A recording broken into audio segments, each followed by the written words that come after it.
Palaisipan ang pagpatay sa isang pulis sa Maynila. Tingin ng ilan, may kinalaman sa sugalang krimen. Pero itinatanggi ito ng mga kaibigan ng biktima. Ikwento mo, Joshua Lopez. Anim na tama ng bala sa ulo at sa braso ang tumapos sa buhay ng lalaking ito sa Balingkit Street, Malate, Maynila. Wala raw nakakita sa pamamaril. Palaisipan din ang motibo dahil hindi naman tinangay ng killer ang motor ng biktima. Kwento ng kapitan ng barangay, madalas makita ang lalaki sa isang online sugalan at minsan na rin nila itong nasita. Kasi nga siyempre nag-aaligid dito, may dalang pulis, may dalang baril, baka sinita nila. Hindi agad natukoy ang pagkakakilanlan ng biktima dahil wala siyang ID at wala ring anumang dokumento sa kanyang motor.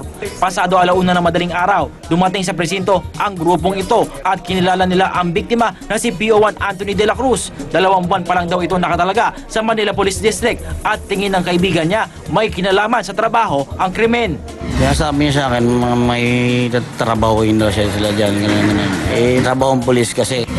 Inaalam na ng mga pulis kung talagang nakatalaga sa MPD ang biktima. Pinag-aaralan na rin nila ang na-recover nilang cellphone nito dahil may ka-text daw ito bago pinatay. Makakatulong na lang at this point in time yung cellphone. Yung sa cellphone niya, parang may iniwan itong biktima na isang babae sa isang lugar. Joshua Lopez, News 5.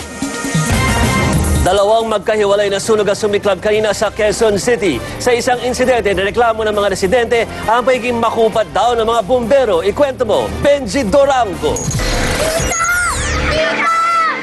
Nataranta ang mga residente ng baluti na makapal na usok ang 3-story apartment building na ito kaninang 7:00 ng gabi. Ang magkakapitbahay, dali-dali naglabas ng kanilang mga gamit. Maya-maya pa, sumiklab na ang nanggangalit na apoy. Ang matandang ito, nang hina na lang habang tinutupok ng apoy ang kanilang bahay. Ang iba, napayak na lamang dahil mabilis na kumalat ang apoy. Nag-double time sa pagkilos sa mga responding bumbero. Pero ang mga apektado, nabagalan sa kilos ng mga bumbero.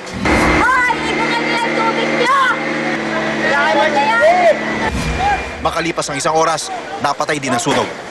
3 unit ang naabo. Iniimbestigahan pa kung ano ang pinagmulan ng apoy na nagsimula raw sa bahay ng isang Jojo Ortiz. Muli naman nagkasunog sa UP Bliss sa Quezon City mag-aalas 6 kanina. Nagsimula raw ang apoy sa bahay ni Aling Carolina Javierto nang umapoy ang kable ng kuryente ng kanilang ilaw sa labas. Kaya nga ako, tapos bigla akong nagsigawan na meron na naman sparkler. Hindi ko na pakayanin.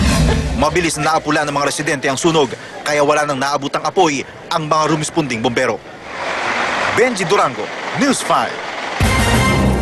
2 linggo na lang, pasukan na naman. Kaya ang mga kapatid natin, kanya-kanyang shopping na ng school supply sa Divisoria. Pero kasabay ng pagdami ng tao roon, ang pagsusulputan din ng iba't ibang problema. Narito ang report ni Kay Imson. Bitbit ang 5 anak sa Divisoria ang takbo ni Mang Roger para mamili ng school supplies.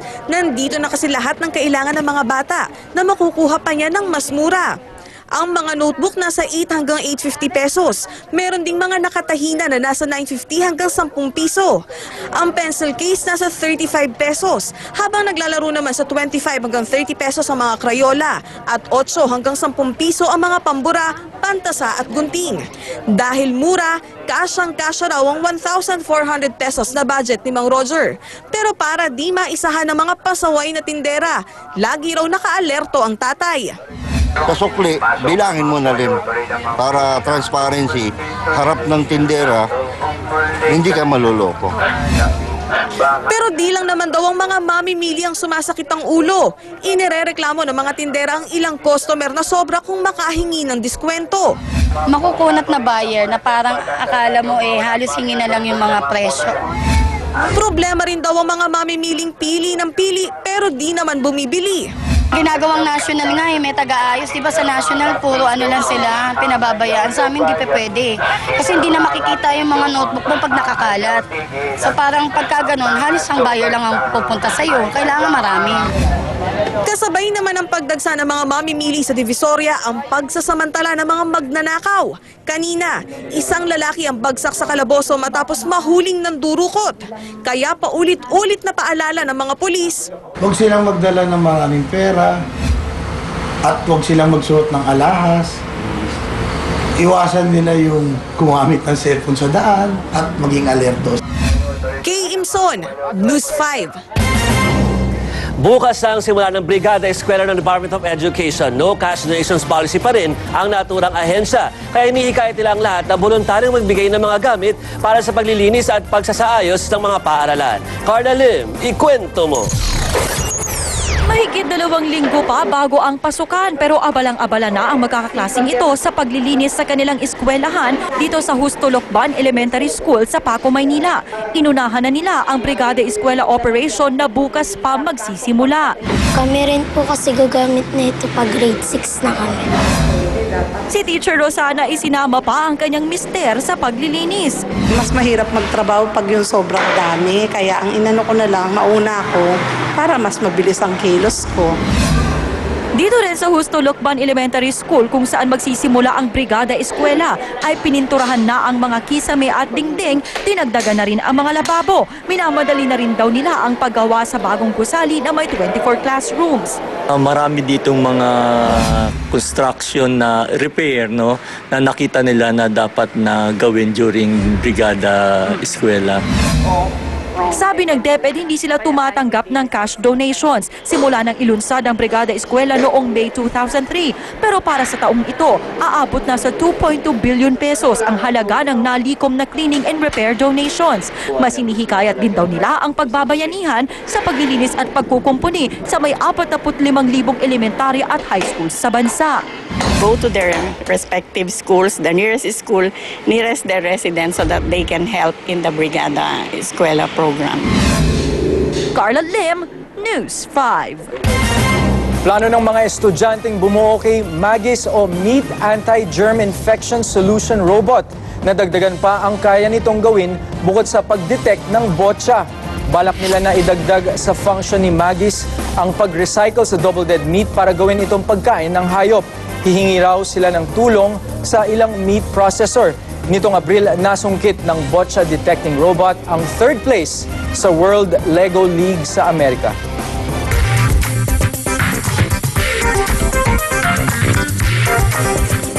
Bumbero sa Amerika nahulog mula sa bubungan. Bulkan sa Guatemala nagbuga ng lava at abo. At biologist sa Georgia, inatake ng buhaya. Yan at iba pang balita sa Aksyon Abroad. Makikita sa aerial video ang paglamo ng apoy sa condominium na ito sa Oregon, USA. Sa laki ng apoy ay bumigay na ang ilang bahagi ng gusali. Agad na rumesponde ang mga bumbero sa lugar. Pero ang isang ito, minalas at nalaglag mula sa bubungan. Dinala sa ospital ang bumbero dahil sa burn injuries. Inaalam pa ang pinagmula ng sunog. Parang fireworks display ang pagbuga ng lava at abo ng Bulkang Fuego sa Guatemala.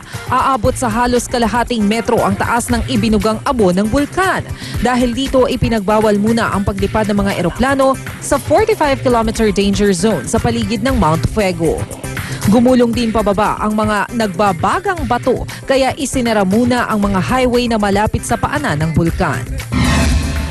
10-foot long, 300-pound... Galit na inatake ng buhaya ang lalaking ito sa North Carolina. Nakabalandra raw sa daanan ng tao ang buhaya kaya pinapaalis ito ng lalaki. Suwerte naman niya dahil hindi siya kinagat ng hayop. Agaw pansin ang biglang pagsulpot ng ulap na hugis krus sa Georgia. Misteryoso ang dating nito dahil walang ibang makikitang ulap sa kalangitan maliban sa krus na ulap. Mismong CNN reporter daw ang nakakuha ng video. Mala Little Mermaid ang tema ng dalawang kasalang ito sa Shandong, China. Sa ilalim kasi ng tubig sa underwater theater na piling mag-I do ng mga bride at groom. Ang isang bride naka-gown habang ang isa nag-alas sirena. Witness sa kasalan ang makukulay na isda. Naka-oxygen tank ang mga couple kaya medyo hassle lang nang maghalikan na ang bride at groom. Maricel Halili, News 5. Susunod sa aksyon, Facebook founder at billionaire na si Mark Zuckerberg married na po ang status. Kilalanin kung sino ang kanyang bagong bride. Transgender na sumali sa Miss Universe Canada, bigong makuha ang corona. Mga grupong ayaw kay Lady Gaga nag-vigil sa Pasay. Concert ng pop singer. Posible nga bang makansela?